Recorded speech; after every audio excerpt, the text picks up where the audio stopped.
تو یہ جو آیت ہے اس میں اصل میں قرآن مجید کی جو روح ہے نا، جو قرآن آپ کو بنانا چاہتا ہے، جو ہم چاہتے نہیں ہیں کہ ہم وہ بنیں، ہم جزیات پہ آتے ہیں۔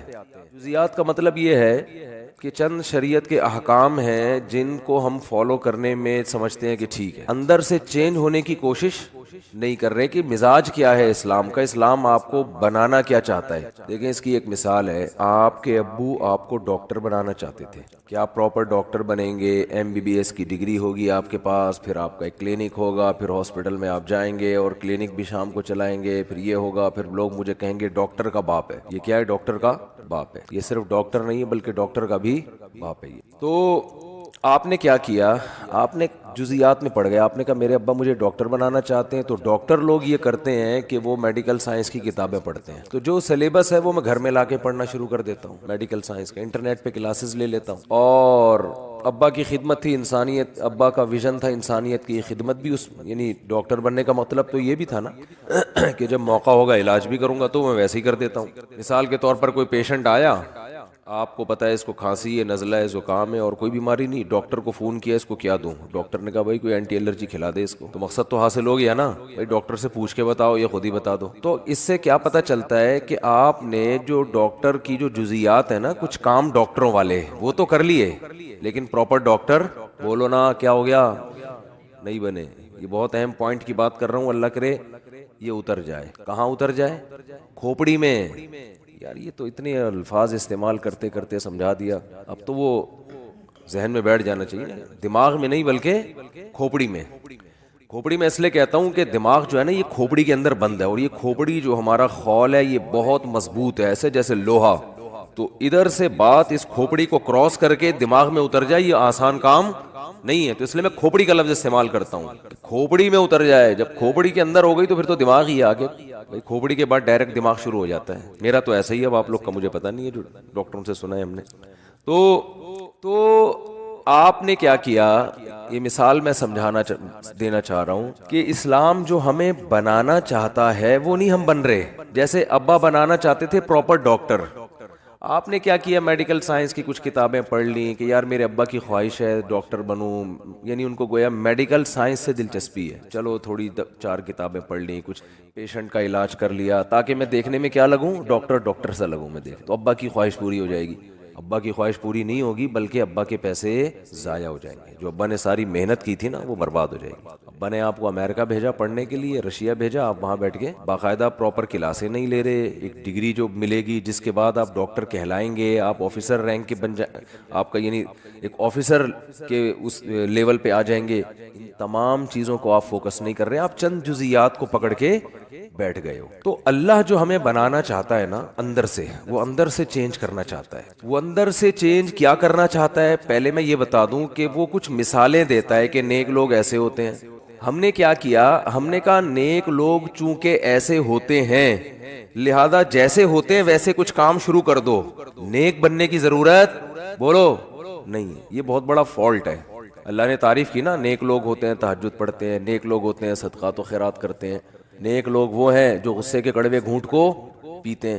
تو ہم نے کہا چلو ایک دفعہ ہم بھی پی لیں گے، ابا پہ غصہ آیا تھا، ونس اپون اے ٹائم ہم نے بھی کڑوا گھونٹ بولتے کیوں نہیں پی لیا تھا۔ جیسے جو پراپر ڈاکٹر نہیں ہوتا ایک دفعہ وہ بھی علاج کر لیتا ہے، کرونا کا بھی علاج کیا تھا نا، کتنے جو ڈاکٹر نہیں ہیں انہوں نے قہوے بھی پلائے اور پتہ نہیں کیا کیا ہوا نہیں ہوا یہ تو اللہ ہی جانے، لیکن ایک مثال دے رہا ہوں، وہ تو ہر آدمی بھائی ادھر آپ مفتی صاحب گلا خراب ہے تھوڑا غرارے کر لو کہتے ہیں نا لوگ، یہ بھی تو علاج ہی ہے۔ او بھائی یہ کام تو آپ ڈاکٹروں والے کر رہے ہو لیکن اس سے ڈاکٹر نہیں بن جاؤ گے۔ بعض لوگ حکیموں والے کام کر رہے ہوتے ہیں، بھائی ادرک کا پانی اور شہد ملا کے پیا کرو، اس سے گلا کیا ہو جاتا ہے؟ کھل جاتا ہے۔ ابھی میں نے ادرک کا پانی نکال کے رکھ کے آیا ہوں، پینے کا ٹائم نہیں ملا مجھے، پئیں گے نماز کے بعد، واقعی کھلتا ہے گلا اس سے شہد ملا کے، اپنی ذمہ داری پہ۔ تو جو ہے تو اس سے حکیم تھوڑی بن جائے گا آدمی، ہاں یہ کام حکیموں والا ہے۔ یہ کام کیا ہے؟ حکیموں والا، کہ اس کو یہ بتا دو، اس کو یہ بتا دو، اس کو ٹوٹکا بتا دو، اس کو نسخہ بتا دو، اس کو وزن کم کرنے کا طریقہ بتا دو، اس کو وزن بڑھانے کا طریقہ بتا دو، لیکن اس سے آدمی حکیم نہیں بن جاتا۔ مسلمانوں والے کام ایک الگ چیز ہے اور مسلمان بن جانا یہ ایک الگ چیز ہے۔ تبھی ہمارے ہاں بہت سے لوگ حیران ہوتے ہیں کہ قرآن نے ایمان والوں کی جو صفات بیان کی ہیں وہ تو آج کل کافروں میں زیادہ نظر آ رہی ہیں ہم کو، تبھی لوگ کہتے ہیں یار پھر تو وہ جنت میں جائیں گے۔ جنتیوں کی جو علامت اللہ نے بیان کی ہے وہ یہ کہ معاہدے کو پورا کرتے ہیں. یہ بہت اہم، اللہ نے اہل ایمان کی صفات میں اس صفت کو بہت زیادہ ہائی لائٹ کیا ہے کہ اپنے معاہدوں کو بولو پورا کرتے ہیں. تو پورا کون کر رہا ہے؟ مسلمان کرتے ہیں، غیر مسلم. ریشو غیر مسلموں میں کم از کم پاکستانیوں سے تو زیادہ ہے. میں نہیں کہہ رہا ساری دنیا کے مسلمان، پاکستانیوں سے تو زیادہ ہے. پاکستانی خود پاکستانی کے ساتھ تجارت نہیں کرنا چاہتا، اس کو پتہ ہے ٹوپیاں کرائے گا. یہ گوروں کے ساتھ کر لو آپ، ٹوپیاں نہیں کرائیں گے. ہمارا بھی کبھی معاملہ یہاں ہوتا ہے تو گڑبڑ ہوتی ہے، ادھر ہوتا ہے تو گڑبڑ نہیں ہوتی. قرآن تو بیان کر رہے ہیں. اور اچھا آگے چلیں، حدیث میں آتا ہے ایک صحابی نے پوچھا یا رسول اللہ مسلمان سے فلاں گناہ ہو سکتا ہے؟ فرمایا ہاں، کبھی خواہشات کا غلبہ ہوتا ہے، فلاں گناہ ہو سکتا ہے. میں گناہ کا نام اس لیے نہیں لوں گا کہ لوگ پھر ان حدیثوں کا غلط مطلب سمجھتے ہیں. لوگ سمجھتے ہیں کہ یہ گناہ بھی کر لو تو کچھ نہیں ہوتا، حالانکہ یہ ایک مثال سے سمجھایا جا رہا ہے. انہوں نے دوسرے نمبر پہ پوچھا یا رسول اللہ فلاں گناہ ہو سکتا ہے؟ فرمایا ہاں وہ بھی ہو سکتا ہے. کبھی انسان ہے توبہ کر لیتا ہے، روکتا ہے انسان اپنے آپ کو، لیکن ممکن ہے، ممکنات میں سے ہے. فلاں گناہ ہو سکتا ہے؟ فرمایا ہاں وہ فلاں بھی ہو سکتا ہے. صحابی نے پوچھا یا رسول اللہ مسلمان جھوٹ بول سکتا ہے کبھی؟ فرمایا نہیں، یہ نہیں ہو سکتا. آپ صلی اللہ علیہ وسلم نے فرمایا فلاں گناہ بھی ہو سکتا ہے، فلاں بھی ہو سکتا ہے، فلاں بھی ہو سکتا ہے، پاسبل ہے، لیکن مسلمان جھوٹ. جب صحابی نے پوچھا اچھا جھوٹ بھی بول سکتا ہے، ان کا خیال تھا جب اتنے بڑے بڑے گناہ ممکن ہیں کہ فلاں بھی ہو جائے، فلاں بھی ہو جائے، اتنے بڑے بڑے جرائم بھی ہو سکتے ہیں، تو جھوٹ تو اتنی بڑی چیز نہیں ہے. چوتھے نمبر پہ صحابی نے پوچھا جھوٹ بول سکتا ہے؟ فرمایا نہ، یہ نہیں ہو سکتا. جھوٹ بول دے، وہ غلط بیانی کر دے، یہ کیسے ہو سکتا ہے؟ اصل میں وہ جو پچھلے 3 گناہوں کا تذکرہ کیا نا، وہ اس لیے نہیں کہ وہ گناہ چھوٹے ہیں یا وہ کر لینے چاہیے، وہ چوتھے گناہ کو بتانے کے لیے کہ یہ ان سے بڑھ کر ہے. تو سب سے بڑا جرم ہے جھوٹ بولنا، یہ بتانا چاہ رہے تھے آپ صلی اللہ علیہ وسلم. زنا سے بھی بڑھ کر ہے، چوری سے بھی بڑھ کر ہے، اتنا بڑا جرم ہے یہ. لیکن عجیب بات ہے، کافر زنا کرتے ہیں، چوریوں کا ریشو بھی ان کے ہاں بہت ہے. اگر تھوڑا سا قانون کا ہاتھ ہلکا ہو جائے نا تو چوریاں بھی ہوتی ہیں. لیکن لوگ کہتے ہیں کہ جھوٹ نہیں بولتے، اور ہمارے ہاں سارا دن کیا کرتے ہیں. میں لوگ اس لیے کہ بتا رہا ہوں کہ بہت سی چیزیں ہم لوگوں سے سن کے آگے بتاتے ہیں لیکن پھر وہ غلط ثابت ہوتی ہیں. کسی بھی قوم کے بارے میں تبصرہ کرنے کے لیے ضروری ہے کہ جب تک انسان اس قوم کے گھروں میں جا کے نہ رہے نا. بعض لوگ کسی معاملے میں 1 نمبر ہوتے ہیں کیونکہ ان کا کلچر بن چکا ہوتا ہے، ان کے ہاں قانون ایسا ہوتا ہے. لیکن جب آپ کسی قوم کے ساتھ گھروں میں جا کے رہتے ہو تو پتہ چلتا ہے کہ یہ جھوٹ بولتے ہیں کہ نہیں بولتے. تو وہ ایسے نہیں پتہ چل جاتا. بعض دفعہ کاروبار میں انسان 1 نمبری اس لیے بھی کرتا ہے کہ میرا کاروبار چلے. وہ اس لیے نہیں کر رہا ہوتا کہ میں بہت نیک ہوں، میں جھوٹ نہیں بولوں گا. وہ اس لیے کہ اس کو پتا، ہوشیار ہوتا ہے، وہ وقتی نفع کو نہیں دیکھتا. کہتا ہے یار ابھی سچ بول کے تھوڑا پروفٹ آئے گا، لیکن جب کسٹمر کو یقین ہو جائے گا کہ میں سچا ہوں تو سارا پروفٹ مجھے ہی دے گا. یہ تو عین ممکن ہے گورے اس لیے سچ بولتے ہو کہ ان کو بزنس کرنا آتا ہے، اور ہمارے یہاں بزنس کرنا لوگوں کو نہیں آتا. وہ کہہ رہے ٹوپی کرا کے ابھی جتنا نچوڑ سکتے ہو نچوڑ لو، پھر بات کی اللہ توکل، کل اللہ کھلائے گا. یہ غلط موقع پہ توکل ہو رہا ہے. لیکن فرض کر لیتے ہیں، ایک صاحب نے مجھے بتایا، کہتے ہیں گورے جھوٹ نہیں بولتے کسٹمر سے، بیوی سے بولتے ہیں. وہ بہت زیادہ بولتے ہیں، 10 گرل فرینڈ رکھی ہوں گی، لیکن بیوی کو یہی بولا ہوگا میری کوئی گرل فرینڈ نہیں ہے. سارے نہیں، ہر طرح کے لوگ ہر دور میں ہوتے ہیں. صحابہ کے دور میں بھی جب وہ کفر میں تھے تو کافر ہونے کے باوجود ان کے ہاں جھوٹ کو بہت برا سمجھا جاتا تھا. حضرت ابو سفیان رضی اللہ تعالیٰ عنہ نے جب بادشاہ کے سامنے تقریر کی ہے، حالانکہ یہ اس وقت یہ غیر مسلم تھے، حضرت ابو سفیان یہ غیر مسلم تھے. بادشاہ نے ان کو بلایا اور نبی صلی اللہ علیہ وسلم کے بارے میں پوچھنا شروع کیا کہ جس شخص نے تمہاری قوم میں نبوت کا دعویٰ کیا ہے اس کے حالات مجھے بتاؤ. اب آپ بتائیے کہ جو سوال وہ پوچھ رہا ہے، حضرت ابو سفیان تھے اس وقت اسلام کے بہت بڑے دشمن، جنگیں ہو رہی تھیں، تو ایسے موقع پہ درست بات کرنا کس قدر مشکل کام ہے بادشاہ کے سامنے. تو حضرت ابو سفیان جب اسلام لائے نا تو خود اپنا بیان دیا، انہوں نے حدیث سنائی کہ بادشاہ نے جو مجھ سے سوالات پوچھے تھے کہ کیا محمد صلی اللہ علیہ وسلم نے 40 سال کے دوران کبھی تم نے ان کا کوئی جھوٹ پکڑا؟ ابو سفیان نے کہا کہ ہم نے کبھی جھوٹ بولتے ہوئے ہم نے نہیں دیکھا. تو اس ہرقل نے کہا کہ ایک آدمی نے زندگی میں کبھی جھوٹ نہ بولا ہو اور ایک دم بولنے پر آیا تو اتنا بڑا جھوٹ کہ میں خدا کا نبی ہوں، یہ کیسے ہو سکتا ہے؟ دیکھو جو جھوٹ بولتا ہے نا وہ ایک دم سے نہیں بولتا. اس کی مثال ہے جو ڈاکو ہوتے ہیں، ایک ڈاکو نے کروڑوں روپے بینک سے لوٹے، 10 آدمی اس کے ساتھ اور 10 بندوں کو مار دیا اور یہ کیا اور وہ کیا، لوٹ کے چلا گیا. پکڑا گیا تو کہہ رہا ہے میں نے تو آج تک کسی مسجد سے چپل بھی نہیں چورائی، یہ پہلی دفعہ ہوا ہے. تو مان لو گے؟ بولو گے یار پہلی دفعہ میں اتنی بڑی کارروائی نہیں ہوتی. فرسٹ ٹائم تو یہ ہوتا ہے کہ آپ مسجد سے چپل چوراتے ہو، پھر لوگوں کی گھنٹیاں بجا بجا کے بھاگتے ہو، پھر یہ ہوتا ہے، پھر یہ ہوتا ہے، ہوتے ہوتے ایک وقت آتا ہے کہ آپ بہت بڑے ڈاکو بن جاتے ہو. تو ابو سفیان رضی اللہ عنہ بادشاہ کے سامنے کیا کہہ رہے ہیں؟ سچ. بادشاہ نے پوچھا کہ انہوں نے ان سے جب تمہاری جنگیں ہوئی ہیں تو کبھی ایگریمنٹ کی خلاف ورزی کی ہے انہوں نے؟ معاہدہ توڑا ہے؟ جنگ کا معاہدہ؟ ابو سفیان کہتے ہیں میں نے کہا نہیں، کبھی بھی معاہدہ نہیں توڑا. ہاں ابھی ہمارے اور ان کے درمیان ایک معاہدہ چل رہا ہے، اس کا مجھے نہیں پتا. یعنی ان کو ایک تھوڑا سا موقع مل گیا کہ ابھی آزمائش باقی ہے. تو حضرت ابو سفیان فرماتے ہیں کہ جب مجھ سے بادشاہ یہ سوال پوچھ رہا تھا میرا دل چاہتا تھا کہ میں جھوٹ بولوں، میرا دل چاہتا تھا کہ میں بولو نا بھائی جھوٹ بولوں، لیکن مجھے خوف تھا کہ اگر میں نے جھوٹ بولا تو میری قوم کے لوگ جو میرے ساتھ تھے وہ بولیں گے عرب کا سردار ہو کے جھوٹ بولتا ہے، زبان خراب ہو جائے گی، اپنی قوم کا اعتماد ختم ہو جائے گا. گویا کہ میں اکیلا ہوتا تو شاید جھوٹ بول دیتا، بظاہر یہ مطلب نکلتا ہے، لیکن مجھے قوم کو جواب دینا ہوگا کہ قوم کہیں گے یار ہم نے آپ کو سردار بنایا ہوا ہے اور آپ ادھر آ کے کیا کر رہے ہو، جھوٹ بول رہے ہو. دیکھو یہ وہ قوم تھی جس میں اللہ نے پیغمبر کو بھیجا ہے، اسی قوم کو صحیح کیا اللہ نے. حضرت ابو سفیان بھی مسلمان ہوئے اور اسلام سے اتنی دشمنی تھی ان کو، اسلام لانے سے پہلے اتنا نقصان پہنچایا، مگر اسلام لاتے ہی نبی نے ایسا پروٹوکول دیا حضرت ابو سفیان کو کہ جو ابو سفیان کے گھر میں داخل ہو گیا اس کو پناہ ہے. کیوں؟ اندر سے ٹھیک ہیں. کیا کہہ رہے ہیں یار، بہت مشکل ہو گیا آج کل باتوں کو سمجھانا. اندر سے کیا ہے؟ ٹھیک ہے، ان کو پتہ ہے، سچ کو صحیح سمجھتے ہیں، منافقت نہیں ہے. اگر دشمن ہے اسلام کے تو کھل کے دشمن، دوست ہیں تو کھل کے دوست ہیں، دو نمبری نہیں ہے. اللہ نے حضرت موسیٰ کو بنی اسرائیل میں بھیجا کیونکہ حضرت موسیٰ آخری نبی نہیں تھے. بنی اسرائیل پہ کتنی محنت کی، مگر کیا ہے ان کا رویہ؟ دو نمبری والا. جہاں مفاد نظر آتے وہاں چلے جاتے. جس قوم کی زبان ایک نہ ہو، جس قوم کے معاہدے ایک نہ ہو، معاہدے توڑتی ہو، اس قوم میں اللہ آخری نبی کو نہیں بھیج سکتے تھے کہ بھئی اس قوم کو تو میں نے قائد بنانا ہے. دو نمبر قوم جو جھوٹ بولتی ہو، جو بات بات پہ پینترا بدلتی ہو، اس کو تھوڑی قیادت ملے گی.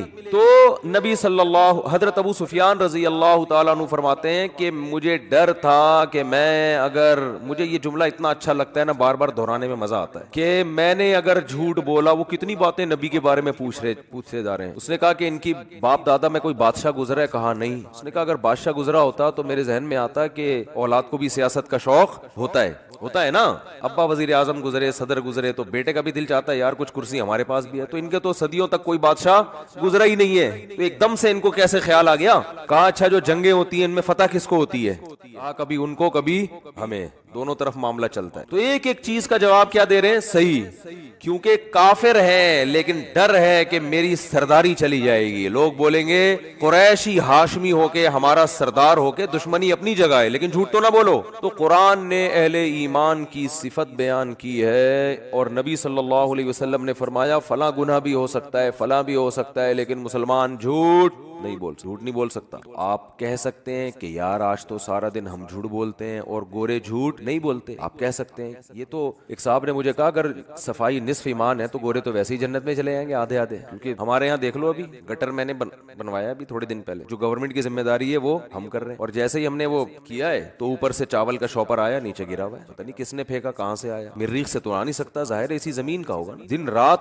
صفائی کرتے رہو گھر کے باہر. کوئی آئے گا بولے گا مولوی صاحب کا گھر دیکھو کیا گند، صفائی پر بیانات کرتے ہیں اور گھر کے باہر دیکھو گند کتنا پڑا ہوا ہے. اس کا بھی کچھ کرنا ہے، بہت سخت ایکشن لینا. ابھی تمیز سے لوگ سدھرتے نہیں ہیں، شرافت کا زمانہ نہیں ہے. شاپر کبھی پڑا ہوگا چاولوں کا، کون رکھ کے جا رہا ہے، کیا ہو رہا ہے. کبھی پیمپر پڑا ہوا ہوگا. ماسیاں گھروں میں جو کام کرتی ہیں، لوگ ان کو کہتے ہیں نا کہ کچرا پھینک کر آؤ، تو وہ دیکھتے ہیں کہ جو کارنر کا، میرا گھر کارنر کے ساتھ ہی ہے تقریباً، تو وہ کیا کرتی ہے کہ بھائی دیکھا دائیں بائیں کوئی دیکھ تو نہیں رہا، وہاں کچرا رکھے. ان کو روڈ پار کرنا مشکل لگ رہا ہے. اور ویسے بھی روڈ پار کے باہر کون سی کچرے کی جگہ ہے، وہ بھی تو لوگوں نے خود بنائی ہوئی ہے، وہ کوئی کچرا کنڈی تھوڑی ہے. کچرا کنڈی کی ڈیفینیشن کراچی میں یہ ہے کہ جہاں دو شاپر نظر آ جائیں، دو پیمپر، تو یہ کچرا کنڈی ہے بس. تیسرا خود لا کے ثواب ہے وہاں پہ رکھنا. حقیقت ہے. کچرا کنڈی کی ڈیفینیشن کیا ہے کہ جہاں دو پیمپر، یہ تو اس کا بنیادی رکن ہے. ایک پیمپر ہو تو شبہ ہوتا ہے کہ کسی نے ویسے ہی رکھ دیا، غلط کیا. لیکن اگر دو پیمپر اکٹھے ہو گئے وہاں پہ، اٹ از کالڈ کچرا کنڈی. پھر 25-30 ویسے ہی ہو جائیں گے، پھر پورا ڈھیر ویسے ہی بن جائے گا. جیسے بدعتیوں کے ہاں کوئی بھی قبر بنا دو نا اونچی کر کے، ایک جھنڈا لگا دو، اندر کون ہے کیا ہے اس سے غرض نہیں ہے. ایک صاحب نے مجھے یہاں تک بتایا ایک مزار ہے جس میں گدھا دفن ہے، اور ایک مجاور بیٹھا وہاں پہ ایک جھنڈے لگا کے، اور دنا دن قوالیاں چل رہی ہیں، اور کسی کو نہیں پتا بھائی یہ کوئی دامت برکاتم نہیں ہے، یہ گدھا دفن ہے یہاں پہ. گدھا بھی بولتا ہوگا یار اتنا پروٹوکول مجھے زندگی میں نہیں ملا. حقیقت ہے. تو میں نے اس سے کہا, میرا دل چاہ رہا تھا میں اس سے کہوں کہ اندر گدھا دفن ہو یا نہ ہو, باہر جتنے ہیں وہ سارے گدھے ہیں, اس میں کوئی شبہ نہیں ہے. وہ تو بیچارہ فزیکلی گدھا تھا نا, اور یہ روحانی گدھے ہیں جو مزاروں پہ بیٹھ کے یہ حرکتیں کر رہے ہیں. ان المساجد للہ, مسجدیں ہیں اللہ کے لیے. فلا تدعوا مع اللہ احدا, اللہ نے فرمایا یہاں آ کے اللہ کو پکارو, اور یہاں بھی اللہ کے علاوہ کسی اور کو نہیں پکارو, صرف یا اللہ مدد مسجد میں, یہاں بھی کسی اور کو نہیں پکارو, یہ میرا گھر ہے میرا.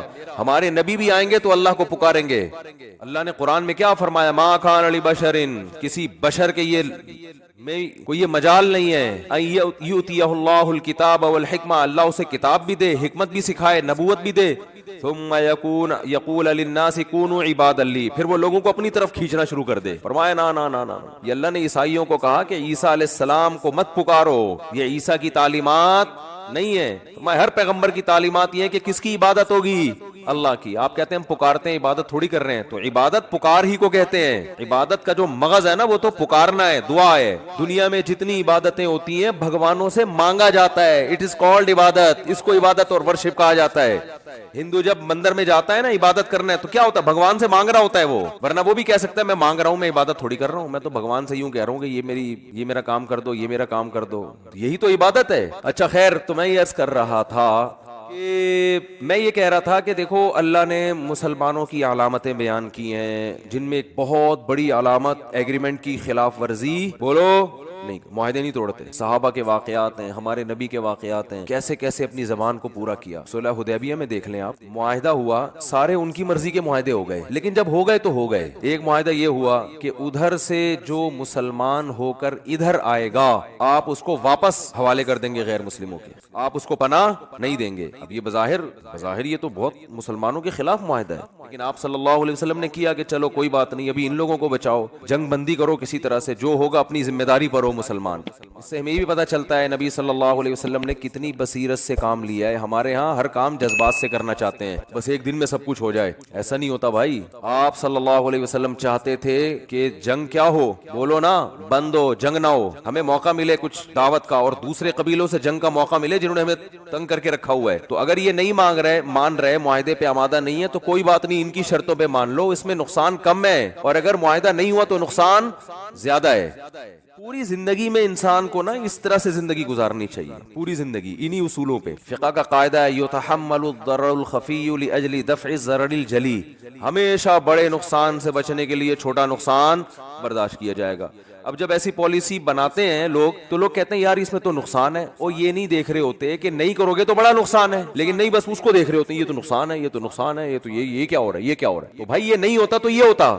ڈاکٹروں سے بھی لوگ لڑتے ہیں, آپ نے یہ دوا کھلائی اس کو تو مجھے یہ ہو رہا ہے, اس کو تو مجھے یہ نقصان. ڈاکٹر کہے گا بھائی یہ سائیڈ افیکٹ ہیں, نہیں کھلاتے تو پھر اس سے بڑے مسائل ہوتے. تو کسی کو بھی نہیں معاف کرتے لوگ. تو نبی صلی اللہ علیہ وسلم نے ایگریمنٹ کیا, حضرت ابو جندل رضی اللہ, ابھی ایگریمنٹ پہ سائن نہیں ہوئے, زبانی ایگریمنٹ ہو گیا, سگنیچر نہیں ہوئے, مہر نہیں لگی ہے, زبانی ہو گیا. اسلام زبانی ایگریمنٹ کو مانتا ہے نا. ریٹن کا تو مطلب یہ ہوتا ہے کہ کل ثبوت رہے, ہم دکھا سکیں. اصل تو کیا ہے, نکاح بھی زبان سے ہوتا ہے. تبھی جیسے میں نکاح پڑھاتا ہوں نا, حالانکہ نکاح نامہ بھی بنا نہیں ہوتا, تو دولہا ٹینشن میں ہوتا ہے, مفتی صاحب تو نکاح پڑھا کے نکل لیے, خالی کاغذ پہ مفتی صاحب نے دستخط کر دیے, یہ کیا ہو گیا. تو تسلی رکھیں, جب زبانی نکاح ہو گیا تو نکاح ہو گیا. وہ تو پھر بندہ رکھا ہوا ہے ہم نے, وہ آپ سے سائن لے لے گا. میرے سائن وہ پہلے لے چکا ہوتا ہے, کوئی بیوی رجسٹر کروانی ہے آپ کے نام, بس یہ رہ گیا. مالک آپ بن گئے, ڈیلیوری بھی ہو جائے گی انشاءاللہ, رجسٹریشن رہ گئی ہے, وہ ڈاکومنٹ میں چلتی رہے گی, اتنا ٹینشن لینے کا نہیں ہے. اور اگر آپ کہیں بیگم کا ارادہ بدل گیا, یار ابھی کاغذ میں تو ہوا نہیں تھا, ڈاکومنٹ جیسے گاڑی کوئی بیچتا ہے نا, اور ڈاکومنٹ ابھی دیے نہیں اور پیسے لے کے بھاگ گیا, تو آپ کو یہ خطرہ ہو کہ یار مفتی صاحب تو نکاح پڑھا کے نکل لیے, ڈاکومنٹ تو بنے نہیں, اگر لڑکی والے کل مکر گئے تو پہلی بات آپ کا کون سا پیسہ خرچ ہوا ہے اس کے اوپر, وہ تو گاڑی کے پیسے لے کے بندہ بھاگ جائے تو بھاگ جائے, یہاں تو آپ نے کیا دھیلا بھی خرچ نہیں ہوا آپ کا. دوسری بات یہ ہے کہ ہم بیٹھے ہوئے ہیں بطور گواہ کے, جہاں بلائیں گے ہم گواہی دیں گے, بھائی اس کا نکاح ہم نے خود پڑھایا ہے, تو گواہوں کو بھی تو اسلام بھی مانتا ہے, حکومت بھی مانتی ہے, تو اس لیے زیادہ ٹینشن لینے کی ضرورت نہیں. تو ہم بتا دیں گے بھائی ایسا نہیں ہے. ممکن ہے آپ کہیں کہ وہ مفتیوں کے فتوے کو نہیں مانتے, تو جو مفتیوں کے فتوے کو نہیں مانتا نا, وہ ڈاکومنٹ لے کے بھی اس کا کوئی فائدہ نہیں ہے. وہ اگر بیوی آپ کے نام بھی ہو جائے گی تو کسی کام کی نہیں ہے, عدالت میں جب جائے وہ کینسل کروا سکتی ہے وہ. عدالت نے ماشاءاللہ حرام خوری کے جو دروازے کھول دیے ہیں نا جنرل مشرف کے کہنے پر. عدالت کا شاید قصور نہیں ہے, جنرل مشرف نے گن پوائنٹ پہ یہ قانون بنایا ہے, تو عدالت تو پابند ہوتی ہے. لیکن ماشاءاللہ جو زنا کے اڈے کھل گئے ہیں ہماری عدالتوں میں, کوئی بھی عورت جائے, بیوی جائے, بولے مجھے نہیں رہنا میاں کے ساتھ, عدالت کہتی ہے یہ لو خلا کی ڈگری, جاؤ تمہیں جو معشوق تمہارا جو عاشق ہے جاؤ اس سے جا کے شادی کرو, شوہر میں کوئی بھی خرابی نہ ہو, کچھ بھی نہ ہو. یہ چل رہا ہے. اس لیے یہ بیگم شیگم اپنے نام کرانے کی ٹینشن نہ لیا کریں, نام ہو کے بھی 2 منٹ میں چاہے گی اپنا یہاں سے نام ہٹوا کے وسیم بھائی کا نام ڈال دے گی, ٹھیک ہے نا, جو اچھا لگ رہا ہے بھائی یہ والا زیادہ اچھا لگ رہا ہے یہ والا ڈال دو, تو چل جاتا ہے. یہ عدالتوں نے یہ حرام خوری ماشاءاللہ طبیعت سے ہو گئی ہے ابھی, اور خاموش بھی ہیں لوگ, اس پہ آواز نہیں اٹھا رہے اس کے خلاف. پتہ نہیں کیا ہو گیا, میں حیران ہوں. تو خیر کیا یار بات کہاں سے کہاں چلی جاتی جی. تو میں یہ عرض کر رہا تھا, یہ جو کیونکہ معاہدے اور جھوٹ والا عنصر بہت اہم ہے نا, تو اس لیے تھوڑا سا اس کو میں زیادہ ہائی لائٹ کر رہا ہوں. تو نبی صلی اللہ علیہ وسلم نے معاہدہ کیا, ابھی اس پہ دستخط نہیں ہوئے ہیں, تو آپ صلی اللہ علیہ وسلم نے, حضرت ابو جندل مسلمان ہو کر آ گئے اس دوران, بڑی وہاں مشقت گزاری انہوں نے, اور فرار ہوئے وہاں سے کہ اب میں آ رہا ہوں مدینہ, مسلمان پناہ دیں گے. ادھر آئے ہیں, ادھر مشرکین نے کہا ان کو ہمارے حوالے کر دو, ان کو ہمارے حوالے کرو. کس قدر صحابہ پہ قیامت گزری ہوگی. غیرت مند آدمی کے لیے ایسا کرنا بڑا مشکل ہوتا ہے کہ اپنا آدمی آیا ہو اور آپ ان کے حوالے کر دیں, وہ تو اور ظلم کریں گے. یہ آزمائش مسلمانوں کی بھی تھی اور حضرت ابو جندل کی بھی تھی کہ اپنے ہاتھوں سے کسی کو حوالے کیا جائے یا منع کر دیا جائے یہاں مت آؤ, اور وہ پھر بھی دین پر قائم رہے. تو انہوں نے کہا یا رسول اللہ آپ مجھے ان کے حوالے کرتے ہیں, لیکن آپ صلی اللہ علیہ وسلم خاموش. بھائی ایگریمنٹ ہو چکا ہے. کیسا مسلمان زبان کا پکا ہوتا ہے کہ نہیں ہوتا, اور آج ایگریمنٹ کرتے ہیں اگلے کو بیوقوف بنانے کے لیے کہ ابھی تو معاہدہ کر رہے ہیں تاکہ اس سے پیسہ تو نکالیں کسی طریقے سے, ویسے دے نہیں رہا یہ شرافت سے.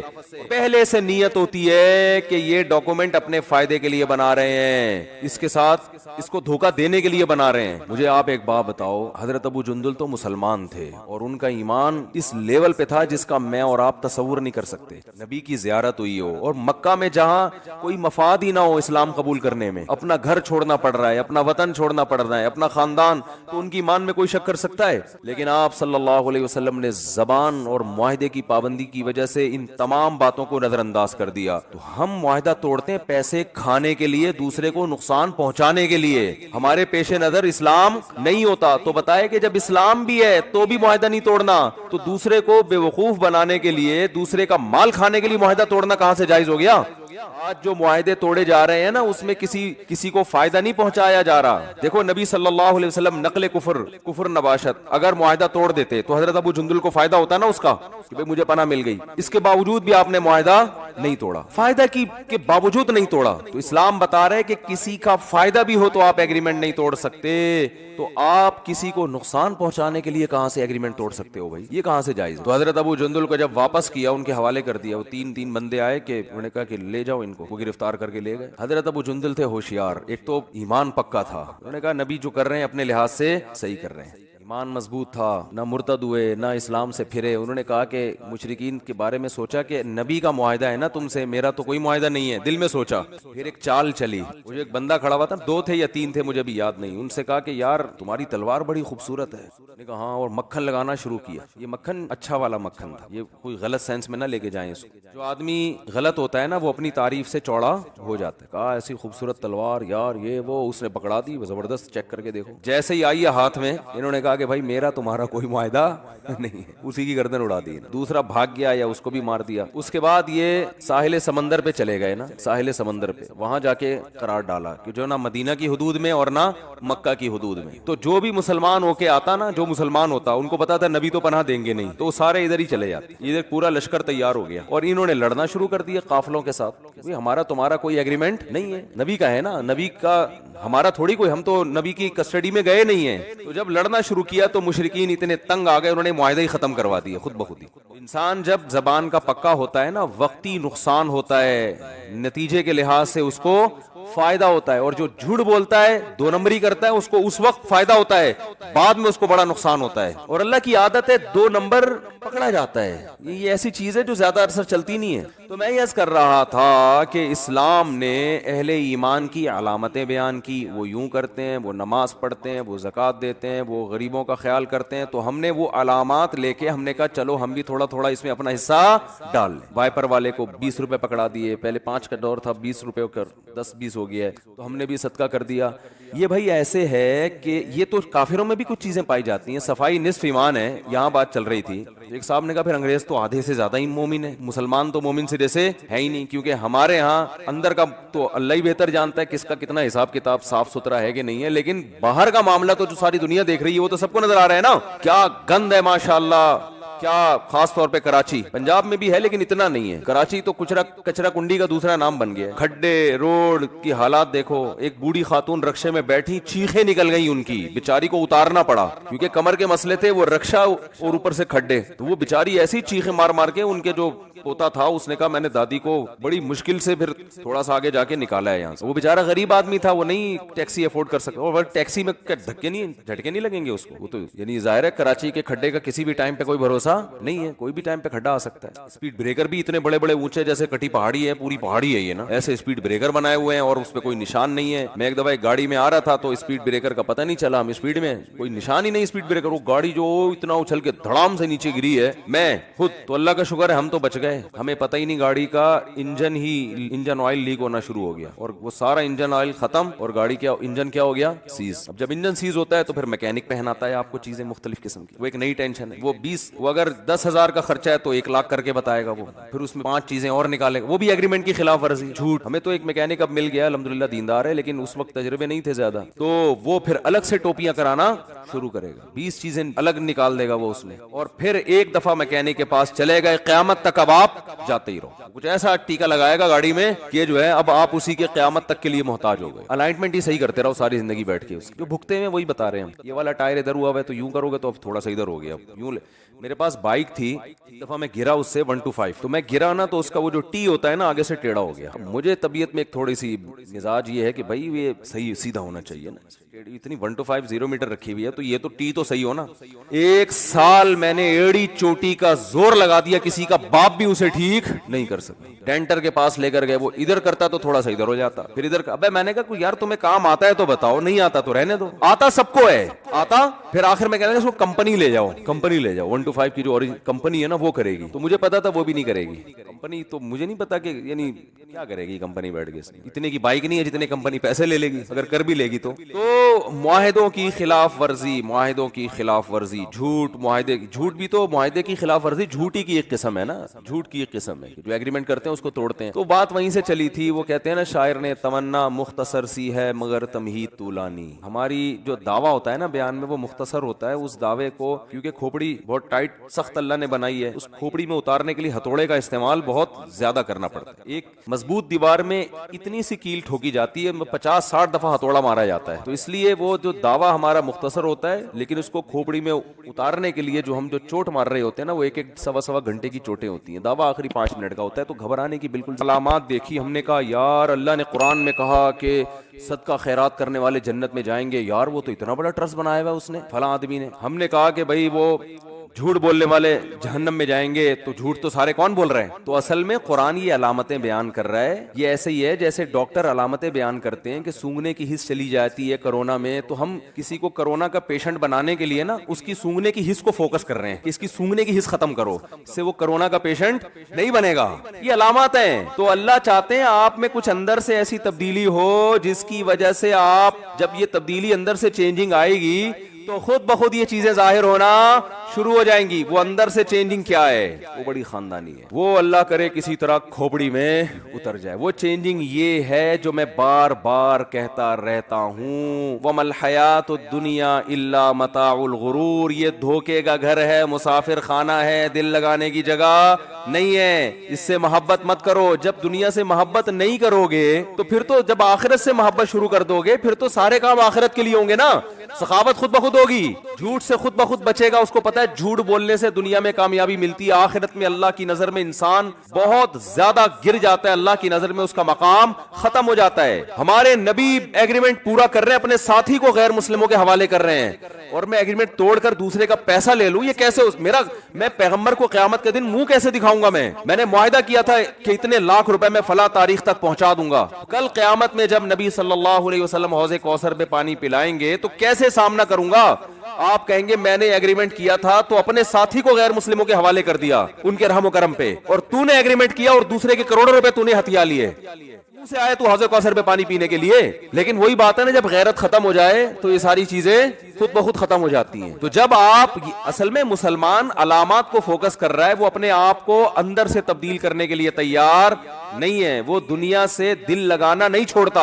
وہ کہتے ہیں یہ دنیا اصل ہے بھائی, یہاں جس نے کھا لیا پی لیا, ہاں ٹھیک ہے تھوڑا بہت نماز روزہ بھی چلتا ہے یار, تھوڑا بہت مدرسے میں ڈبے میں پیسے ڈال دیے, تھوڑا کسی غریب کی مدد کر دی, چلتا ہے تھوڑا بہت, تو وہ تو کافر بھی کرتے ہیں نا. ہو سکتا ہے قبر وبر میں تھوڑا بہت کام آ جائے. جب وہ عربی ڈرامے دیکھ سکتے تھے کہ شاید اس سے بخشش ہو جائے, صاحب سے پوچھا گیا کہ آپ کیا کرتے ہیں, انہوں نے کہا میں عربی ڈرامے دیکھتا ہوں. کیوں بھائی؟ کہہ رہے ہیں ہو سکتا ہے قیامت کے دن اس سے بخشش ہو جائے میری. اللہ کہے گا کہ بھائی عربی سے محبت تھی, عربی ڈرامے دیکھتا تھا. ہمارا حساب کتاب یہی ہے کہ یار تھوڑا سا یوں کر لیتے ہیں تو ڈرامہ انگلش میں بھی آتا ہے, اردو میں بھی آتا ہے, تو عربی سے محبت ہے تو ڈرامے چینل کون سا لگایا ہوا ہے بولو, عربی. تو شاید اللہ بخش دے کہ بھئی تو عربی ڈرامے دیکھا کرتا تھا. تو یہ حساب کتاب چل رہا ہے اندر سے. جب تک صحابہ اندر سے چینج ہو چکے تھے, سمجھ رہے ہو, تبھی تو آپ دیکھو نا صحابی رسول کو قتل کے لیے لایا گیا, تو کھڑا کیا گیا ان کو مشرکین مکہ نے کہ اب ان کو قتل کریں گے, گردن اڑائیں گے. تو انہوں نے, ان کا ارادہ ہوا کہ میں اپنے جسم کی صفائی کر لوں شہادت سے پہلے, جو غیر ضروری بال ہوتے ہیں وہ صاف کر لوں. تو انہوں نے اس طرح منگوایا بلیڈ, کہا کہ مجھے تھوڑی سی مہلت دو قتل کرنے سے پہلے, کیونکہ اسلام صفائی پسند ہے نا. تو انہوں نے کہا میں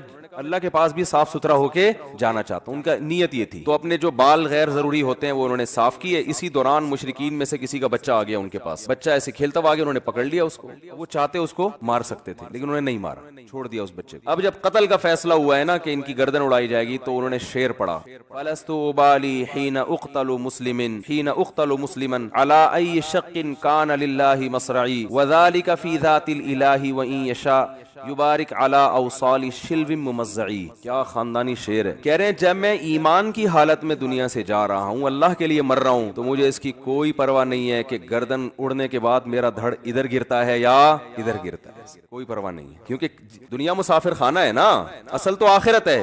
تو اینڈ بہت اچھا ہو رہا ہے میرا, اعمال کا مدار اصل میں خاتمے پر ہے نا, تو اینڈ میرا کیا ہو رہا ہے بہت اچھا. حالانکہ دنیا کے لحاظ سے دیکھا جائے تو اب سب سے بڑی ناکامی ہے کسی سے زندگی چھین لینا, اس سے بڑی کوئی ناکامی ہو سکتی ہے؟ ارے زندگی کے لیے تو سب کچھ ہو رہا ہے, اور یہاں جوانی میں ان کی زندگی چھینی جا رہی ہے لیکن خوش ہو رہے ہیں. کہہ رہے ہیں یہ سب اللہ کے لیے ہو رہا ہے, اور خدا کے پاس جانے والے ہیں, وہ بدلہ دے گا. دنیا مسافر خانہ ہے, یہاں سے تو ویسے ہی تو جو اللہ نے آزمائش کے لیے بھیجا ہے اس میں بھرپور طریقے سے پورا اتر رہا ہوں میں اللہ. کیونکہ میرا اینڈ کیا ہو رہا ہے, انجام بہت اچھا ہو رہا ہے. کہ اللہ مجھ سے پوچھے گا تو نے کیا کیا, میں کہوں گا اللہ میں تیرے پاس آیا اس راستے سے ہوں, تیرے دین پر ڈٹا رہا. آج بھی وہ اعلان کر دیتے کہ میں واپس کافر ہو جاتا ہوں, میں تمہارا دین, وہ چھوڑ دیتے, وہ جو ہے نا مشرکین مکہ چھوڑ دیتے کہ بھائی یہ تو مسلمان سے دوبارہ کافر ہو گئے, کوئی بات نہیں. لیکن وہ کیا کہہ رہے ہیں, لست ابالی حین اقتل مسلما, میری موت اسلام پر ہو رہی ہے, ایمان پر ہو رہی ہے. تو خوش ہو کے اس کو کہہ رہے ہیں کہ بھائی اب تو مجھے پرواہ نہیں ہے. علی ای شق کان للہ مصرعی, کہ اللہ کے لیے جو میرا دھڑ زمین پہ گرے گا, ادھر گرے یا ادھر گرے. جب قتل ہوتا ہے نا کبھی دائیں طرف گرتا ہے کبھی بائیں طرف گرتا ہے. وذالک فی ذات الالہ وان یشاء, اور یہ سب اپنے معبود کی رضا میں ہو رہا ہے, اور میرا رب چاہے تو میری لاش کے ٹکڑوں میں ہی برکت ڈال دے گا. وہ کتنے قتلے بنانے بنا دو, انہی قتلوں میں اللہ برکت ڈالے گا. اور اس برکت کہتے ہیں خیر کو. جتنے قتلے میری لاش کے بنیں گے نا اتنی برکت ہوگی. قیامت میں کہوں گا اللہ تیری راہ میں یہ سب کچھ کیا. اور ہم زندگی کے اتنے حریص ہیں کہ جو پیسہ اپنے لیے اپنی اولاد کے لیے, کیا 90 سال 100 سال تک ہم مرے نہیں, تیار ہی نہیں ہے مرنے کے لیے. تیار ہوتے تو 60 سال میں بنگلے خرید رہے ہوتے. ہمارے ایک جاننے والے, اللہ تعالیٰ, آپ تو جانتے نہیں ہیں تو اس لیے غیبت نہیں ہے, وہ بھی نہیں میرا بیان سنتے, اور اگر سن بھی لیں گے ان کو نہیں سمجھ میں آئے گا. بہت پرانا قصہ ہے, 20 سال ماشاءاللہ 75 سال ان کی عمر تھی, تو اپنا پرانا گھر توڑ کے نیا بنا رہے تھے. لوگ کہہ رہے تھے یار 75 سال میں آپ اس گھر کو توڑ کے نیا بنا رہے ہو, کیا کر رہے ہو؟ پہلے تو اپنے آپ کو توڑ کے نیا کرو نا. گھر کے نئے ہونے سے آپ تھوڑی نئے ہو جاؤ گے. 75 سال اور پھر کھانستے بھی رہتے تھے, تو 2-4 سال کی لگ رہا تھا کہ اللہ تعالیٰ ان کو زندگی دے. پتہ نہیں انتقال ہو گیا, زندہ ہیں. اگر انتقال ہو گیا تو اللہ مغفرت کرے, نہیں ہوا تو اللہ اور زندگی دے ان کو. ویسے 20 سال ہو گئے تو لگ رہا ہے کہ انا للہ ہو چکا ہوگا.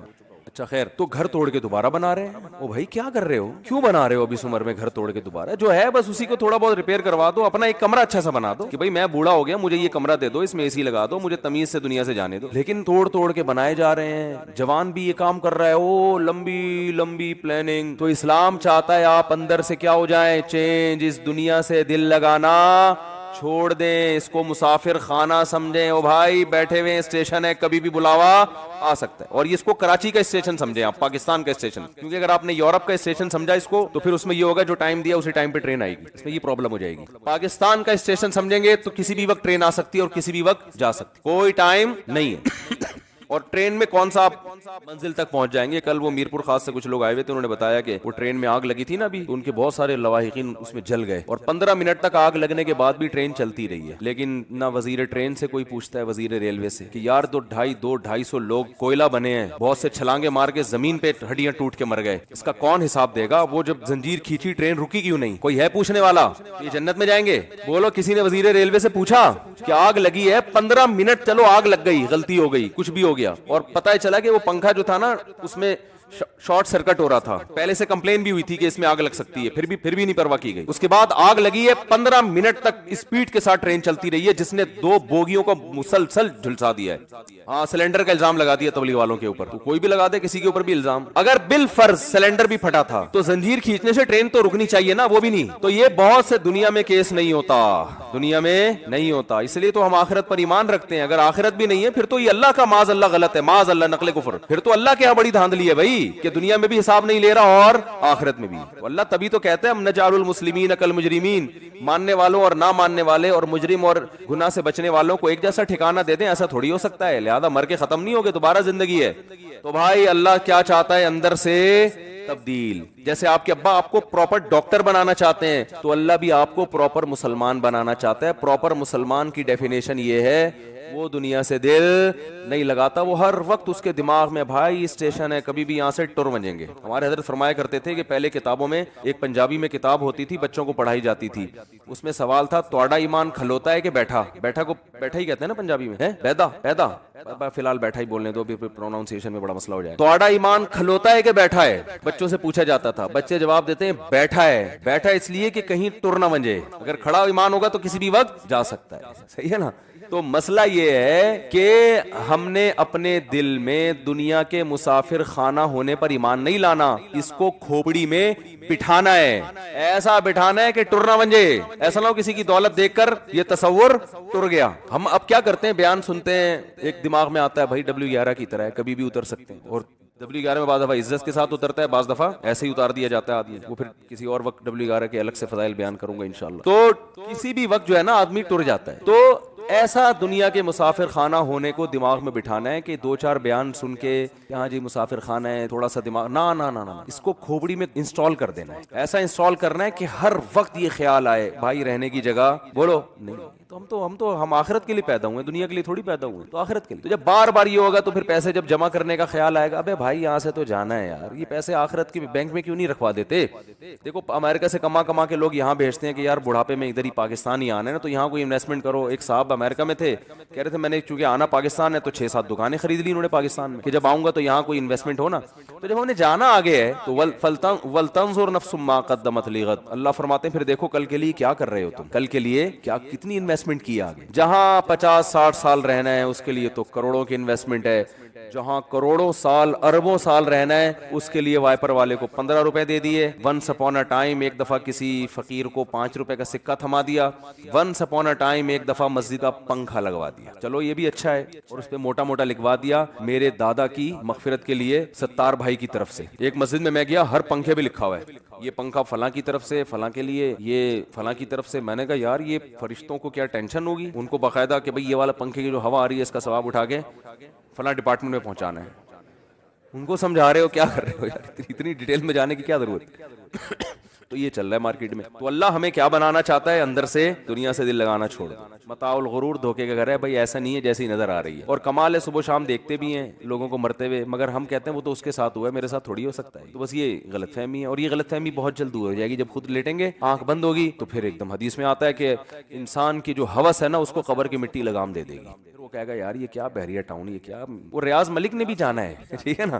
تو اللہ کا شکر ہے جب لوگ مجھے بتا رہے تھے اس کے بعد اتنا پیسہ, وہ اتنا پیسہ, الحمدللہ میں تو بہت نالائق سا انسان ہوں، لیکن اتنی بات ہے کہ میں اس سے متاثر کبھی نہیں ہوتا۔ لوگ کہتے ہیں فلاں کے پاس یہ گاڑی یہ، ابے بھائی دن کتنے رہ گئے ہیں یار، دن کتنے رہ گئے ہیں؟ ہم نے تو بڑے بڑے ارب پتی تاجر دیکھے ہیں آپ کی سوچ سے بھی اوپر، کھڑے کھڑے دھڑام سے گرتے ہیں اور انا للہ ہو جاتا ہے، حالانکہ وہ تو ہارٹ پیشنٹ بھی نہیں تھے، ان کا تو بی پی بھی 24 گھنٹے نارمل رہتا تھا۔ ایک ڈاکٹر نے مجھے بتایا کہ میرے پاس انگریز پیشنٹ آتے ہیں 27 سال کے، جو لوگوں کو فٹنس اور جو فزیکل فٹنس کی ٹریننگ دیتے ہیں، ان کے خوراک پہ بڑے مطالعہ ہوتا ہے، انہوں نے یونیورسٹی میں پڑھا ہوتا ہے۔ کمال ہے 27 سال میں ایسی بیماری لگتی ہے کہ لا علاج ہوتی ہے، کسی کو کینسر ہو گیا، یہ تو اللہ کی طرف سے ہے نا۔ اللہ بتاتے ہیں بھائی میں نے کوئی گارنٹی نہیں لی، آپ اگر بہت نیک ہیں یا آپ بہت صحت مند ہیں تو ٹھیک ہے، بہت اچھی بات ہے، عام طور پر صحت مند آدمی جلدی رہ لیتا ہے، لیکن میری طرف سے کوئی گارنٹی ہے نہیں۔ اسی صحت کو آپ کے لیے وبال جان بنا دوں گا میں۔ جس کو تیراکی آتی ہے ڈوبتا وہی ہے نا، جس کو نہیں آتی وہ تو ذرا سائڈ پہ کھڑا رہتا ہے۔ تو اللہ بتا دیتے ہیں کہ جب میں نے ڈبو کے مارنا ہوگا نا تو تجھے تیراکی آتی ہے اس وجہ سے تجھے ہی ڈبو کے ماروں گا میں، تجھے اندر تک لے کے جاؤں گا، ٹھیک ہے نا، اور وہاں تیرا سر کہیں پتھر پہ لگ جائے گا یا کوئی بڑی لہریں آ جائیں گی، کچھ بھی ہو جائے گا۔ تو تیراک ہی زیادہ تر ڈوبتے ہیں میرے بھائی، اسی طرح صحت مند لوگ بھی مرتے ہیں۔ اس لیے دنیا سے دل نہ لگاؤ، بار بار سوچا۔ نبی نے کیا فرمایا؟ جس نے خواہشات کو اپنا ہدف بنایا کہ میں یہ خواہش یہ خواہش یہ خواہش یہ بھی ہو جائے یہ بھی ہو جائے، تو آپ نے کیا فرمایا؟ کیا اس کی خواہشات پوری ہو جائیں گی؟ کیا وہ خوشیوں میں آ جائے گا؟ نا نا نا نا نا نا، یہ پیغمبر کہہ رہے ہیں، اللہ کے سچے پیغمبر، وہ کبھی بھی خوشیوں میں نہیں آئے گا۔ فرمایا اس کو کیا سزا ملے گی؟ جعل اللہ من کانت الدنیا ہمہ جعل اللہ فقرہ بین عینیہ، دولت کے پیچھے بھاگے گا نا تو اللہ اس کے سامنے فقر و فاقہ کا خوف رکھ دیں گے۔ سمجھ رہے ہو؟ دولت کے پیچھے بھاگ رہا ہے، آ رہی ہے، مل بھی رہی ہے، لیکن خوف کیا ہوگا کہ یہ مجھ سے چھن نہ جائے، اس بات کی ٹینشن، یار یہ ختم نہ ہو جائے، یار یہ چھن نہ جائے، یار کوئی کاروبار کو نقصان نہ ہو جائے۔ بڑے بڑے کروڑ پتی فیکٹریوں کے مالک آتے ہیں، کہتے ہیں ایک لاشعوری سا خوف ہمیں ستاتا ہے، دنیا کی ہر نعمت ان کے پاس، مگر دماغ میں نا ایک کہہ رہے ہیں ہمیں خود بھی نہیں پتا ہم ڈر کس چیز سے رہے ہیں، لیکن سکون نہیں ہے، ایک لاشعور میں خوف ہے جو ہمیں مسلسل ستا رہا ہے۔ یہاں ایک آئے کئی سال پہلے، سفید ٹوپی، پوری پراپر داڑھی اور جناب سفید کرتا، بڑے ایسے نورانی چہرہ اور پکے نمازی تھے، بہت بڑے تاجر۔ مجھے کہنے لگے مفتی صاحب میں ایک دل کی بات آپ سے شیئر کرنا چاہتا ہوں۔ میں نے کہا جی۔ کہنے میں نماز بھی پڑھتا ہوں، روزے بھی رکھتا ہوں، اہل اللہ کی صحبت میں بھی بیٹھتا ہوں، اور لیکن پتہ نہیں میرے دل میں سکون نہیں ہے، میرے دل میں سکون نہیں ہے۔ میں نے کہا آپ فیکٹری کے مالک ہیں، کوئی پرابلم ہے تو بتائیں۔ کہہ رہے نہیں کوئی پرابلم بھی نہیں۔ میں نے کہا آپ کے ساتھ بے سکونی پتہ ہے کیا ہے؟ میں جانتا ہوں آپ کی بے سکونی، آپ کو یہ ڈر ہے کہ اس فیکٹری کا کوئی نقصان نہ ہو جائے، جیسی زندگی ابھی ہے پتہ نہیں یہ ہمیشہ ویسی رہے گی بھی یا نہیں رہے گی۔ تو نماز تو آپ نے پڑھ لی، آپ نے زکاتیں بھی دے دیں، آپ نے روزے بھی رکھ لیے، لیکن یہ جو لاشعور میں خوف ہے نا، اس خوف کا کوئی ازالہ کرنے والا نہیں ہے، کیونکہ آپ کو پتہ ہے یہ شیورٹی، یہ گارنٹی کوئی بھی نہیں لے سکتا کہ تمہیں نقصان کبھی بھی نہیں ہو سکتا، کیونکہ آپ نے اپنی زندگی میں دیکھا ہے بڑے بڑے کاروبار چلتے ہوئے ٹھپ ہو جاتے ہیں، لوگ روڈ پہ آ جاتے ہیں۔ کہہ رہے ہیں بالکل آپ صحیح کہہ رہے ہیں، مجھے یہی خوف ہے۔ میں نے کہا اس خوف کا یہ علاج نہیں ہے کہ آپ اپنے کاروبار کو ہر طرح سے سیو کر لو، یہ تو وہ تو کرنا تو چاہیے سیو، لیکن یہ علاج نہیں ہے۔ میں نے کہا اس کا علاج یہ ہے کہ آپ یہ فرض کر لو کہ یہ چھن گیا آپ سے سب کچھ، ابھی برباد ہو گئی، اللہ نہ کرے فیکٹری میں آگ لگ گئی، اب ہوگا کیا؟ کہہ نہیں کیا ہوگا؟ میں نے کہا کچھ بھی نہیں ہوگا، صبح 2 پراٹھے آپ پھر بھی کھاؤ گے، رات کو سونے کے لیے چھپڑا آپ کو گندے نالے پہ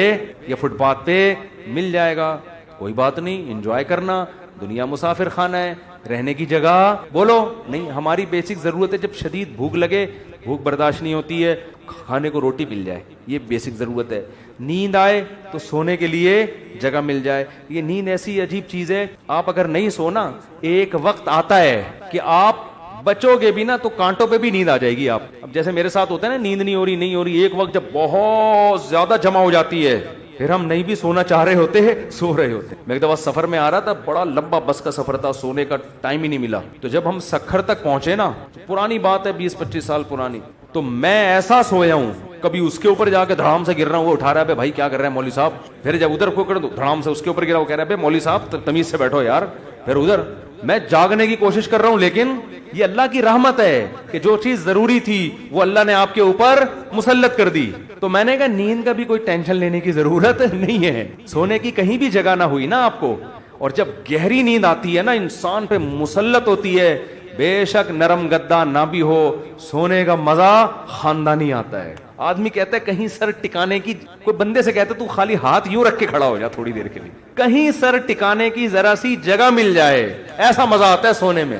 وہ جو سبزی والا جو میرے پیسے لے کے بھاگا تھا نا, وہ ٹھیلے پہ سوتا تھا رات کو, وہ رات کو ٹھیلے پہ سوتا تھا, اس کو سکون تھا نا, اس کی سکون نہیں تھا اصل میں, وہ تھک اتنا جاتا تھا نا فراڈ کر کر کے ادھر سے پیسے, تو رات کو آ کے اب اس کو جگہ نہیں ملی تو میں نے کئی دفعہ دیکھا ٹھیلے پہ سو رہا ہے. وہ مزدور لوگوں کو دیکھ لو نا آپ, جہاں جگہ ملے سو جاتے ہیں وہ. تو میں نے ان سے کہا کہ ٹینشن لینے کا نہیں ہے, آپ کی بیسک ضرورت نیند ہے, وہ آ جائے گی, کہیں بھی آ جائے گی, بیٹھے بیٹھے سو جاؤ گے. اور کھانے کی ضرورت, اتنا رزق اللہ انشاءاللہ آپ کو دے دے گا. اور شدید بھوک میں تو میرے بھائی دال میں بھی وہ مزہ آتا ہے جو ایک مالدار کو قورمے بریانی میں آتا. شدید بھوک لگ رہی ہو نا, دال کھانے کا اپنا مزہ. میں نے کہا دال مل جائے گی. پھر کہنے لگے بیوی بچوں کا کیا ہوگا, جب اتنی غربت ہوگی, خطرہ ہوگا تو بھاگ جائیں گے.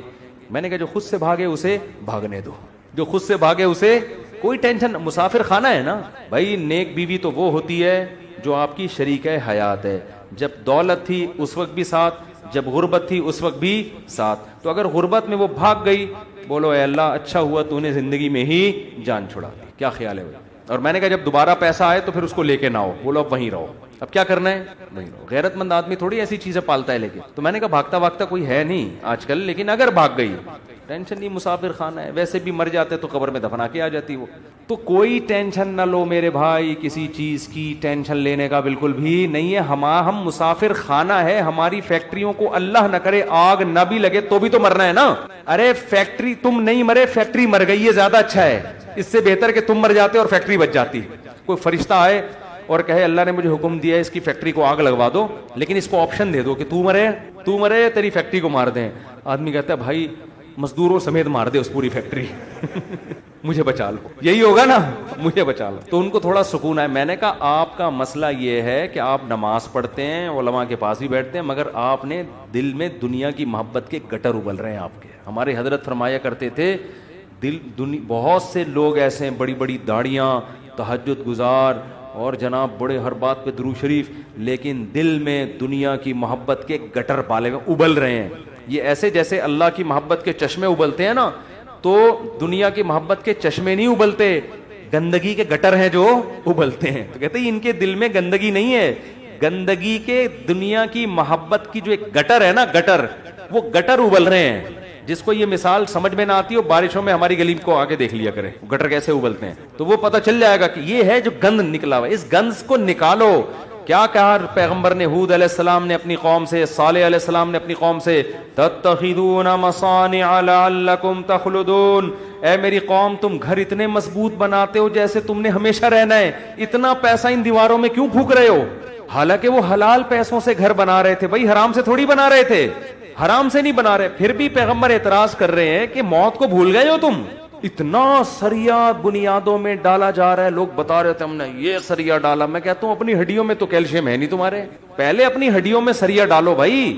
ہڈیاں بوسیدہ ہو رہی ہیں, کھوکھلی ہو رہی ہیں, اور مکان کی مضبوطی پہ انسان فخر کر رہا ہے, تو نکالو اس گٹر کو, ایسے جھٹک دو. ہمارے حضرت ایک ذکر بتایا کرتے تھے کہ رات کو نا تنہائی میں بیٹھ کے یہ ذکر کیا کریں. یہ ذکر حدیث سے ثابت نہیں ہے, صرف ٹریننگ کے لیے ہے, ٹریننگ کے لیے, اپنی اصلاح کے لیے, اس لیے اس کو سنت سمجھنا جائز نہیں ہے. وہ ذکر کرواتے تھے, بہت سے اکابر کرواتے ہیں یہ کہ لا الہ الا اللہ. لا الہ میں کیا کرنا ہے, گردن یہاں لے کے جانی ہے, لا الہ کوئی معبود نہیں. یہ تصور کر رہے ہیں دل سے اللہ کے علاوہ سب چیزیں نکل رہی ہیں, نکال کے باہر پھینک رہا ہوں. اس تصور کا نا بڑا اثر پڑتا ہے دل کے اوپر. لا الہ سب نکال کے, بحریہ ٹاؤن نکالو سب سے پہلے اس میں سے. ہاں بحریہ, آپ کو نہیں پتا بحریہ ٹاؤن کا, آپ باہر سے آئے نا. ہمارے ہاں وہ کامیاب ہے جو بحریہ ٹاؤن ہے, اور وہ ناکام ہے جو بحریہ ٹاؤن نہیں ہے. تو ہمارے ہاں جنت الفردوس میں ریاض ملک ہے جس کا بحریہ ٹاؤن ہے. یہ جنت جو دنیا میں باتیں کرتے ہیں لوگ, اب اس کو نہیں مانتے, کہتے ہیں بھائی تیرے پلاٹ کتنے ہیں. تو لا الہ کا مطلب نکالو دل سے, کوئی نہیں ہے. جو گند بھرا ہوا ہے نا, دکان, پلاٹ, جائیدادیں, جاگیریں, جدھر دل اٹکا ہوا ہے, میرا بزنس, میرا کاروبار, میرا پلاٹ, میرا یہ سب میرا کر کے, جو میری گاڑی, یہ سب فضول چیزوں کو لا الہ میں تصور کر کے نکلو. حالانکہ اس وقت ہمارے پاس دھیلا بھی نہیں تھا ہم تو خود طالب علم تھے, لیکن کہتے تھے نکالو دل سے.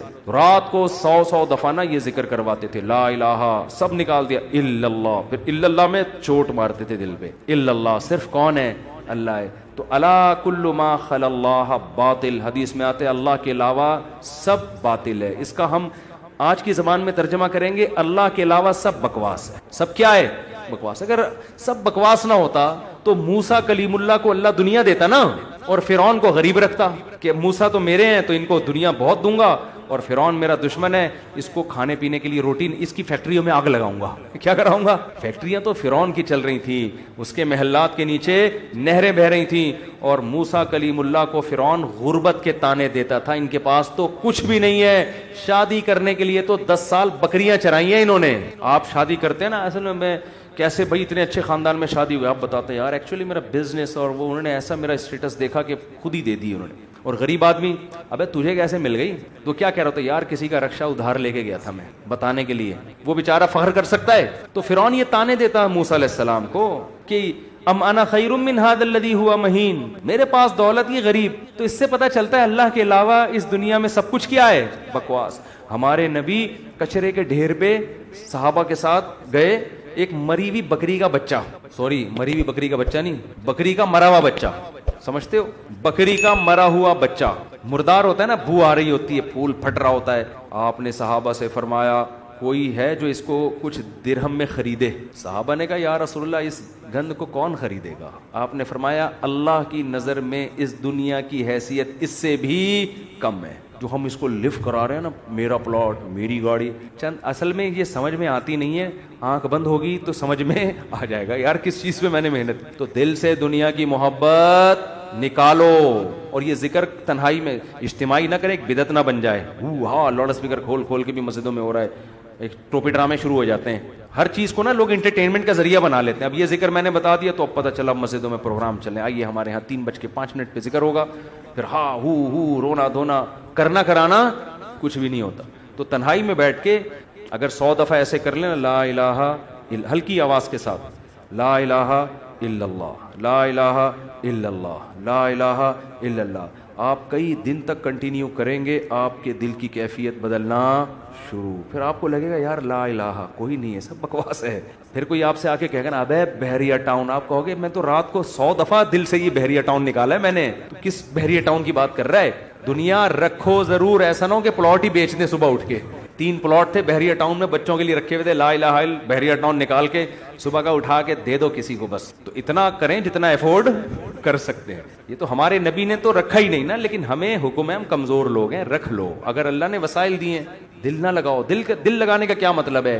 فیکٹری اس لڑکے نے رکھی تھی مگر دل میں بھی رکھی ہوئی تھی. تو میں نے کہا دل سے فیکٹری کو کیا کرو, نکال دو. جب نکالو گے تو کیا ہوگا؟ دل میں محبت ہے یا نہیں ہے, اس کی علامت ہے چھوٹ جانے پہ نقصان کتنا ہوتا ہے. دیکھو بہت سے لوگ اپنی بیوی سے کہتے ہیں میں تم سے بہت محبت کرتا ہوں, پتہ چلے گا مرنے پہ نقصان کتنا ہوتا, افسوس کتنا ہو رہا ہے آپ کو. رہتے تو سبھی میاں بیوی اکٹھے ہی ہیں نا, کیا خیال ہے؟ صبح وہ ناشتہ بنا کے دے گی, آپ کھا لو گے, آپ کے بچوں کو سب محبت سے ہنسی خوشی زندگی گزر رہی ہے. اس سے تھوڑی پتہ چلتا ہے کہ آپ کو اس سے محبت بھی ہے یا نہیں ہے. اگر وہ مر جائے, اس کو کینسر ہو جائے, آپ کے دل میں آئے کہ چلو یار, بعض نہ اوپر سے ڈاکٹر صاحب بہت ٹینشن میں, اندر سے یار خود سے جا رہی ہے جانے تو. جیسے ایک 2 نمبر مولوی صاحب تھے بدعتی, وہ تقریر کرتے تھے چوری حرام چوری حرام چوری حرام. ایک دن ان کے گھر میں کھانا نہیں, تو ان کی بیوی نے کہا کیا کروں بھائی؟ انہوں نے کہا پڑوسیوں کی مرغی چوری کر لو. تو انہوں نے کہا بھائی پڑوسیوں کے آپ تو خود چوری کے خلاف بیان کرتے ہیں. اس نے کہا بھائی ہم شوربے سے لگا کے کھا لیں گے, بوٹیاں چوری کی تو بوٹیاں ہوں گی نا, بوٹیاں نہیں کھائیں گے ہم. اب ان کی بیگم نے سالن پکایا اور دیگچی کو انڈیلنے لگی تاکہ شوربہ آئے, اور بوٹیوں کو چمچ سے پیچھے کرنے لگی. تو یہ کہتے ہیں بھائی جو خود سے آئے چوری تو وہ ہے نا, ہم کھا رہے ہیں, ہم تھوڑی کھا رہے ہیں, خود ہی آ رہی, کشش ثقل گریوٹی کی وجہ سے آ رہی ہے یہ سبھی. تو بعض لوگ بیوی سے اتنے بیزار ہوتے ہیں, علاج بھی کر رہے ہیں ذمہ داری سمجھ کے, لیکن دل میں یہ ہوتا ہے اگر خود سے مر رہی ہے نا تو اللہ تو سمجھتا تو ہے نا میں کیا کہنا چاہتا ہوں. تو ساتھ رکھنا, اس سے نہیں پتہ چلتا کہ آپ کو اس سے محبت ہے یا نہیں ہے. لوگ رہ لیتے ہیں, پیسہ بھی رکھ لیتے ہیں, محبت کا اس سے پتہ چلتا ہے چھوٹ جانے پہ غم کتنا ہوتا ہے. گاڑی رکھیں, بنگلہ رکھیں, چھوٹ جانے کے لیے تیار رہیں, چھوٹ گئی تو کوئی مسئلہ نہیں ہے یار. تو میں نے ان صاحب کو کہا کہ یہ فیکٹری میں ابھی سے فرض کر لو آگ لگ گئی ہے اور سب برباد ہو گیا, اب آپ دھوتی بنیان میں گھوم رہے ہو تو کیا ہوگا؟ بس میں نے کہا وہ ابھی سے فرض کر لو.